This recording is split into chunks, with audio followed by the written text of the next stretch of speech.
नमस्कार दोस्तों, मेरा नाम है विजय कुमार और आप देख रहे हैं कॉमिक्स पिटारा चैनल को।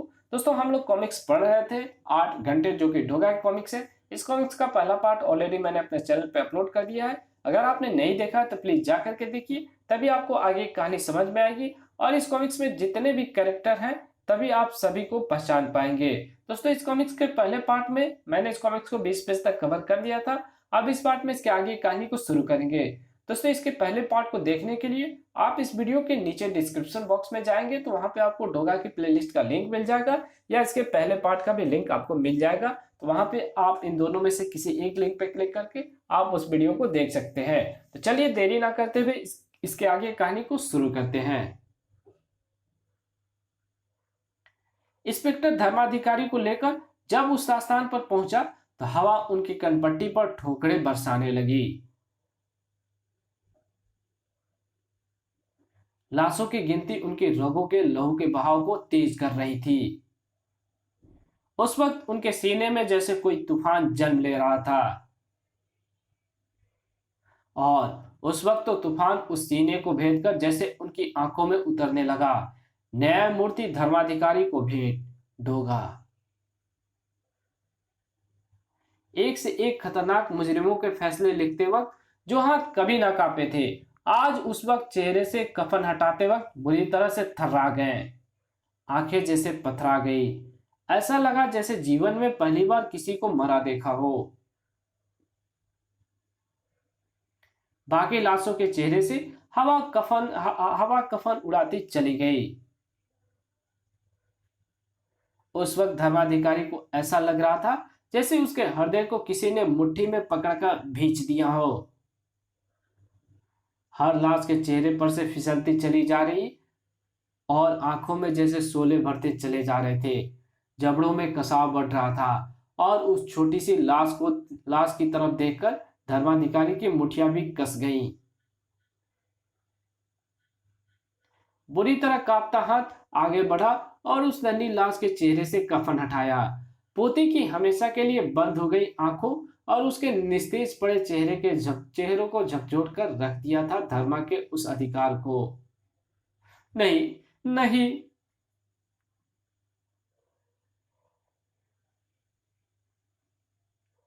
सर, आपने जिस फकीरा को बाइज्जत बरी कर दिया उसे डोगा ने पकड़ा था। उसके मुताबिक फकीरा एक बहुत बड़ा क्रिमिनल है, जबकि आपने उसे छोड़कर उसे सबकी निगाहों में निर्दोष घोषित कर दिया और डोगा को अपराधी।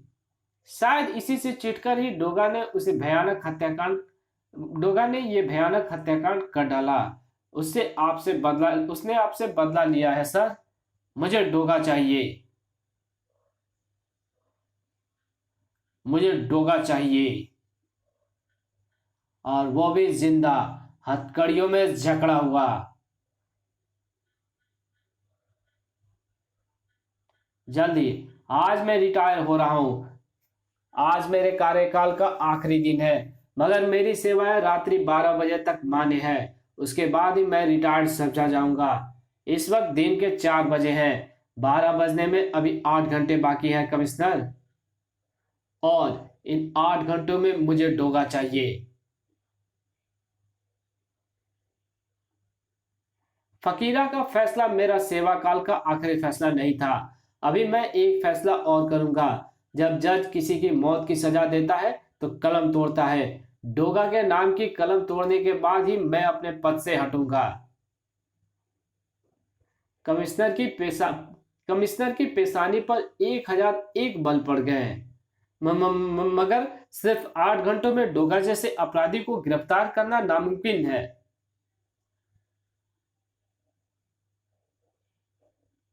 भूसे के ढेर से सुई ढूंढने जैसा है ये। हाथ में शक्तिशाली चुंबक हो तो भूसे के ढेर में से सुई को भी ढूंढा जा सकता है कमिश्नर। अगर डोगा को पकड़ने का कोई जबरदस्त प्लान है तो कोशिश की जा सकती है। हाँ, है, प्लान है मेरे पास। धर्माधिकारी के चेहरे पर नफरत का सैलाब उमड़ पड़ा था। इधर वो विशेष समाचार यीशु सूरज के हाथ में था। आज की ताजा खबर, डोगा ने किया धर्माधिकारी के पूरे परिवार का सफाया। ये क्या? नहीं, ये गलत है, बिल्कुल झूठ है। किसने फैलाई ये कहानी?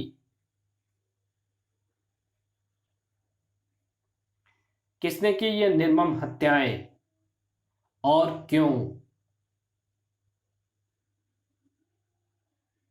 डोगा को फंसाने के लिए उसने धर्माधिकारी के ही परिवार को निशाना क्यों बनाया? इस खबर के छपने के बाद तो पूरे मुंबई शहर का बच्चा बच्चा डोगा के खिलाफ हो जाएगा। सूरज की रग रग में खून जैसे खौल रहा था और धर्माधिकारी की दोनों आंखों से जैसे टपक रहा था।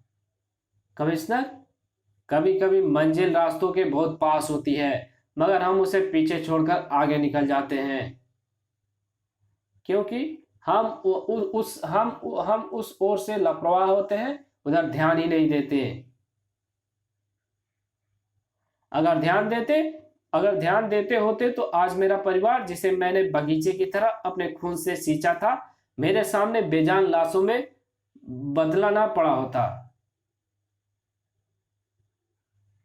क्योंकि तब डोगा आजाद ही ना होता। जरा सोचो कमिश्नर, सोचो कि इतने हथियारों से लदा फदा डोगा जब किसी हत्यारे या मुजरिम को मारकर पुलिस से बचकर फरार होता है, तो ऐसा वो कौन सा घर है, ऐसी वो कौन सी गली है, ऐसा वो कौन सा कूचा है जो उसे पनाह देता है? डोका जैसी खुर्राट आदमी पुलिस से बचने के लिए कभी किसी घर में पनाह नहीं लेता। अगर वो पनाह नहीं लेता तो चप्पे चप्पे पर फैले पुलिस उसे क्यों नहीं पकड़ पाती, क्यों नहीं ढूंढ पाती वो उसे? जबकि कई बार मैंने अखबारों में पढ़ा है कि डोगा पुलिस को देखते ही देखते गायब हो गया।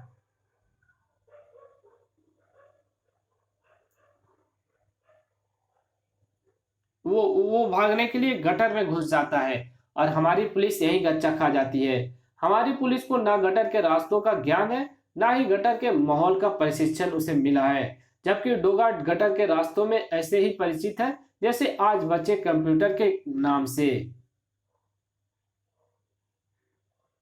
वो अपने हथियारों सहित गटर में घुस जाता है।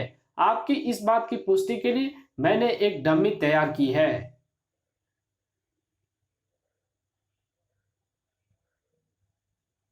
अरे डोगा, ये डोगा होता तो इस वक्त अपने पांव पर चलकर नहीं, बल्कि स्ट्रेचर पर लाश बनकर अंदर आता।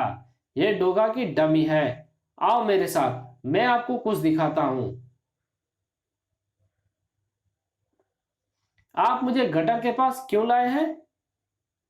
कुछ सवाल के जवाब प्रैक्टिकली ही ढूंढने की कोशिश की जानी चाहिए कमिश्नर।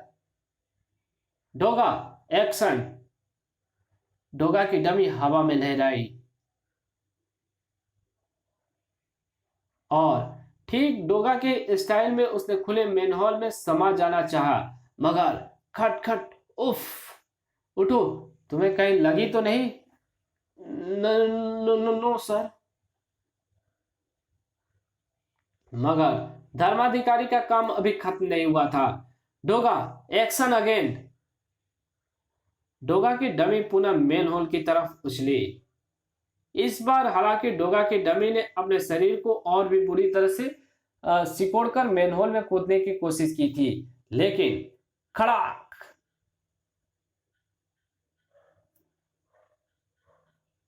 कमिश्नर आंखें फाड़े उस प्रैक्टिकल को देख रहा था। इससे धर्माधिकारी ना जाने क्या साबित करना चाहता था। उठो, उछलना छोड़ो और अब इत्मीनान से गटर में उतरने की कोशिश करो। ये सर। डोगा की डमी इस बार आराम या पूरी तसल्ली के साथ मेनहोल में उतरने लगी। क्या हुआ? ठीक से कोशिश करो। सर, गन का कुंदा अंदर जाने में रुकावट पैदा कर रहा है। हाथ को पीछे ले जाकर कुंदे को शरीर के साथ दबाओ और उसे ले जाने की चेष्टा करो। डोगा की डमी ने वैसा ही किया, मगर अब क्या हुआ? कुंदे को दबाकर उसे टेढ़ा करके कुंदा तो अंदर चला गया सर, मगर लेकिन अभी ये गन का ये हिस्सा जहां गोलियां की मैगजीन फिट है अटक गया है और ये दबाने पर भी टेढ़ा मेढ़ा नहीं हो रहा। तो फिर तुम गन को उतारकर हाथ में लेकर नीचे क्यों नहीं उतरते बेवकूफ? ठीक है सर, मैं एक बार फिर कोशिश करता हूं। तुम्हें देर लग रही है, जल्दी करो। सर, मैं जल्दी नहीं कर सकता क्योंकि मेरे एक हाथ में गन है, दूसरे हाथ में मुझे नीचे उतरने के लिए गटर की दीवार पर लगे ये ब्रैकेट पकड़ने होंगे। इस वक्त मेरा एक पाँव ब्रैकेट पर है और दूसरा हवा में। अब जब मैं अपना दूसरा पाँव नीचे वाले ब्रैकेट पर रखकर पहला वाला पाँव नीचे जाने के लिए ब्रैकेट से हटाऊंगा तो मुझे अपना हाथ भी ब्रैकेट से हटाना होगा। ऐसा करते ही मैं गिरने लगूंगा। गिरने से बचने के लिए मैं अपनी पीठ को गटर की दीवार पर टिका दूंगा। फिर पीठ के सहारे ही थोड़ा और नीचे फिसलूंगा ताकि मैं दूसरा ब्रैकेट पकड़ सकूं। मगर ये क्या, मेरे कंधे पर चढ़ा ये कवच दोनों ओर से मैनहोल के किनारों में अटक गया है। ऐसा इसलिए हो रहा है क्योंकि मैनहोल की चौड़ाई 1.5 फुट के ब्यास के लगभग है, जबकि कंधों के कवच के कारण तुम्हारे कंधों की चौड़ाई 2 फुट से ज्यादा हो रही है। अब तुम बाहर आ जाओ। मैं जो कुछ कमिश्नर साहब को दिखाना चाहता था वो दिखा दिया। कमिश्नर के सब्र का बांध टूटता चला गया। आखिर ये सब क्या है? कमिश्नर, मैं आपको ये सब दिखाकर ये साबित करने की कोशिश कर रहा था कि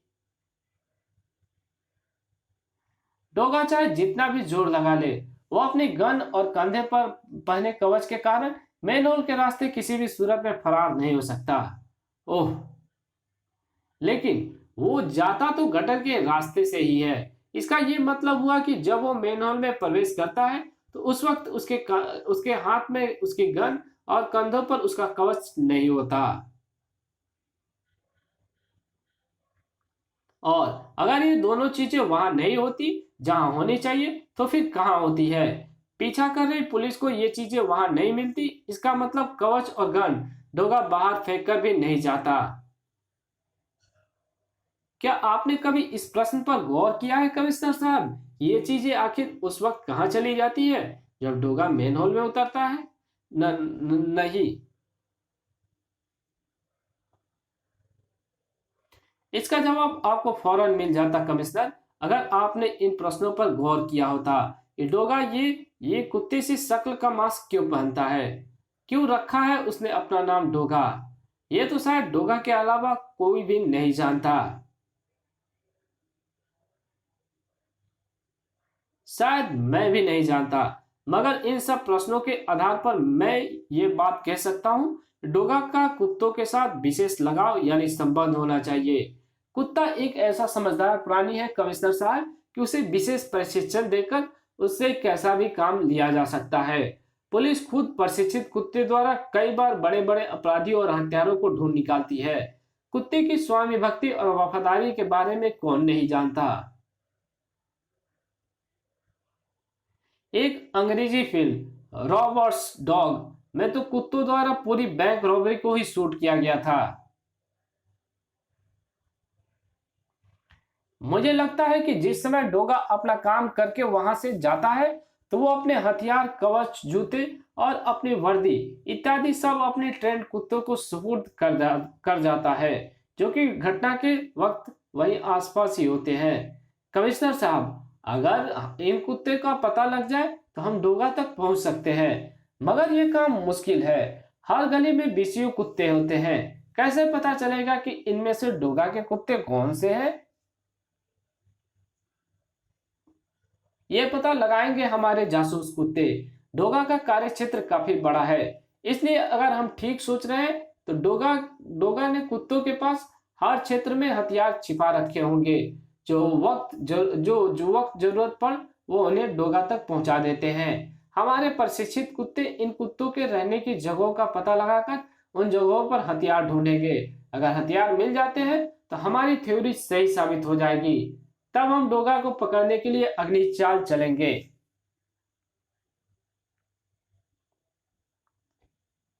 कमिश्नर के एक ही फोन पर जासूस कुत्तों से भरी वैन उस क्षेत्र में पहुंचकर रुकी और पता नहीं जासूस कुत्तों को इस क्षेत्र की गलियों में छोड़ने का आदेश कमिश्नर साहब ने क्यों दिया। शायद कोई हथियार पकड़ने हैं। इन्हें कई तरह से हथियार भी तो दिखाए गए हैं, इन्हें कई तरह के हथियार भी तो दिखाए गए हैं। उफ उफ।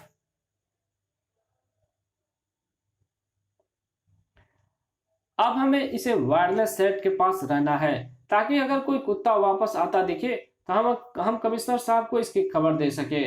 और सिर्फ 15 मिनट बाद एक कुत्ता आ गया, पर इसके मुंह में तो कुछ अजीब दवा है। कमिश्नर साहब को खबर कर जल्दी। धर्माधिकारी की आंखें भी उस वक्त 1000 वोल्ट की तरह चमक उठी। ओह, जल्दी बताओ वो चीज क्या है। कुत्ता पास आ गया है सर। अरे, ये तो कोई रिवॉल्वर है। रिवॉल्वर? दूसरा कुत्ता भी आ रहा है, उसके मुंह में ये तो गोलियों की बेल्ट है सर।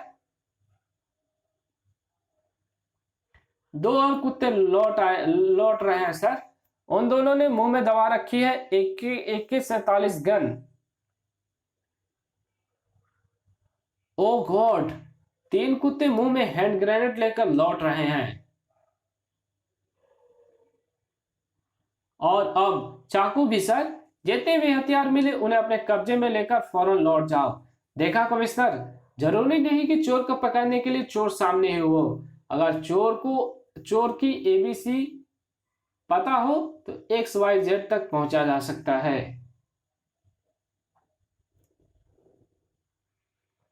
मैं आपके दिमाग का कायल हो गया जज साहब, लेकिन ये सच्चाई पता लगाने के बाद अब डोगा का पता आप कैसे लगाएंगे? हथियार मिल गया तो डोगा भी मिल जाएगा। अब हमें इसी क्षेत्र में तुरंत एक काम करना होगा। और डोगा चूंकि अधिकतर रात में ही बाहर आता है, इसलिए ये काम सूर्यास्त के साथ ही शुरू हो जाना चाहिए। वैसे भी सूर्यास्त होने को ही है। इसी समय में घर पहुंचता था तो मेरे पोता दादाजी चीखता हुआ मेरी गोद में चढ़ जाता था, मगर अब उसकी चीखें खामोश हो चुकी है। मेरी बाहें अब उसे उठाने के लिए कभी नहीं उठेंगी। धर्माधिकारी की आंखों में उस वक्त एक पीड़ा जन्म ले रही थी।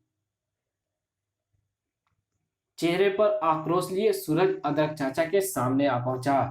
अदरक चाचा कहाँ हैं आप? अदरक चाचा कहाँ हैं आप? अदरक चाचा। उफ, सबके दिमाग खराब हो गए हैं। ना जाने क्या हो गया है कानून की रक्षा का दम भरने वाले बड़े बड़े अफसरों को। क्या हुआ सूरज? आप तो टीवी के सामने बैठे हैं। शहर में खबरों और चर्चाओं की कैसी कैसी आग लग रही है, सब पता होगा आपको। और अगर नहीं पता तो पढ़ लीजिए इन विशेष इश्यूज में, जो फकीरा की बाइज्जत रिहाई के बाद से अब तक छप चुके हैं। इसमें छपा है डोगा धर्माधिकारी के पूरे परिवार का हत्यारा है। उसके मासूम 5 साल के पोते को भी गोली से उड़ा दिया डोगा ने। और तो और कमिश्नर भी पागल हो गया है। धर्माधिकारी की अदालत से छूटकर आए बेदाग निर्दोष और बेचारे फकीरा को गिरफ्तार करके उनकी पुलिस ने जो गुनाह किया है उसके लिए वो फकीरा से सार्वजनिक रूप से माफी मांगेगा। ऐसा क्या खुदा हो गया है धर्माधिकारी की जिससे कोई गलती हो ही नहीं सकती? इस कॉमिक्स को यहीं पे खत्म करते हैं। इसके आगे कहानी पढ़ेंगे इसके पार्ट 3 में। तो मिलते हैं पार्ट 3 में, तब तक के लिए बाय। चैनल पे नए हो तो प्लीज सब्सक्राइब कर देना, वीडियो अच्छी लगे तो वीडियो को लाइक कर देना और एक अच्छा सा कमेंट कर देना, जहां जरूरत हो इसको वहां शेयर कर देना। Thank you.